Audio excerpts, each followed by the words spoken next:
Some of you very kindly sent in some questions over YouTube, and we've selected a few, and we've pre-recorded our answers because we wanted to actually edit in some clips, and it was the easiest way for us to do that. So you get to see some little glimpses of the Desolation of Smaug. So let's have a look at your questions. Thank you. Hey Peter, Chris here. Hope all is well. I've heard it often said by you and the writers that the most difficult chapter in the Lord of the Rings trilogy to craft as a story was the Two Towers, and that totally makes sense. Being the middle chapter, it has no definitive beginning, and it certainly doesn't have a conclusive ending. So I guess my question to you is, how has the process now been going from 2 films for The Hobbit to 3 films and finding the emotional arc for this middle chapter, the Desolation of Smaug? Thanks. Yeah, well, you're right. I mean, it is complicated to do a middle film, but the advantage is that we have multiple storylines. The first of the Hobbit movies is a fairly linear film. You know, Gandalf leads the dwarves across Middle-earth at the beginning of this adventure. The great thing about the second movie, as it was with the Two Towers actually, is that the story starts splitting into multiple storylines, and we can follow different characters as the story intensifies and the stakes go up. We actually have another question, another video question for Peter. So should we have a look and see who it is? Peter Jackson, Stephen Colbert, got a question for you about the elves of Mirkwood, or as it used to be called, Greenwood the Great. Now, here's Mirkwood up here. I want to know whether you're making a differentiation between Thranduil and Legolas, who are Sindar, and the elves who live in Mirkwood, their subjects, who are Avari or Nandor, or a mixture of Avari, Nandor, and Sindar. But they're lesser elves than Thranduil and Legolas in the Tolkien mythos. Are you showing that differentiation, that these elves are members of the Avari who did not heed the call around the shores of Lake Cuivennen when Arome came and called them to Valinor? Are you taking that into consideration? Thank you. Yes, the answer to your question, Stephen, is yes. But I actually have a question for you, Stephen Colbert. Now, you were very kind to invite me onto your show last year, and anyone that appears on the show, Jabez, would you mind just handing me your mug? You know the Colbert one? Could I just borrow that for a second? Anyone that appears on the Colbert Report show gets a free mug. It is nice, but it is quite small.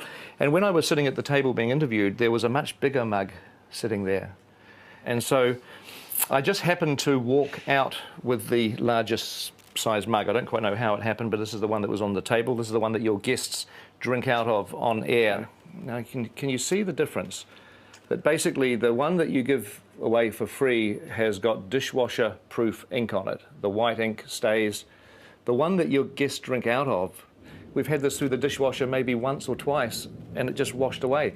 So my question for you, Stephen, is that the mug that the guests drink out of, do you ever clean it?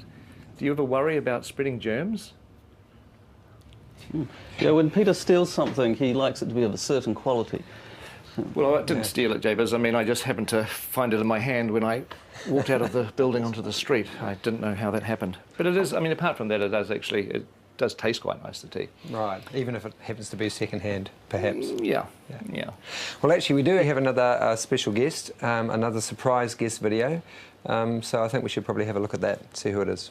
Hello, I'm Billy Boyd. I played Peregrine Took, or Pippin, in the Lord of the Rings trilogy.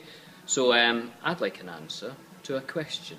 And that question is, in the Fellowship, we went as far as the Misty Mountains in Middle-earth, but here in The Hobbit, you go further east. Will we be seeing any new wild lands in the next Hobbit film? That's a very good question, Billy. Very good. Actually, Billy, if you remember in The Fellowship of the Ring, and you should remember, it was only 10 years ago, you guys went through the Misty Mountains, you went through the Mines of Moria, you came out, and then the Fellowship headed south straight away, down the valley to Lothlorien, and then you took the Anduin River down to Amon Hen. And so you actually managed very cleverly to bypass the borders of Mirkwood entirely, which was probably a good thing. I can show you a bit of artwork. I just pulled out a couple of pieces to give everyone a glimpse of what Mirkwood is going to look like in the movie. So what we've designed, and actually Gus Hunter did this art, is that, you know, it's tiny dwarves in this great big looming creepy forest. I wanted to try to give it a sense of foreboding and grandeur. And it used to be Greenwood the Great, but it has become sick and diseased with this.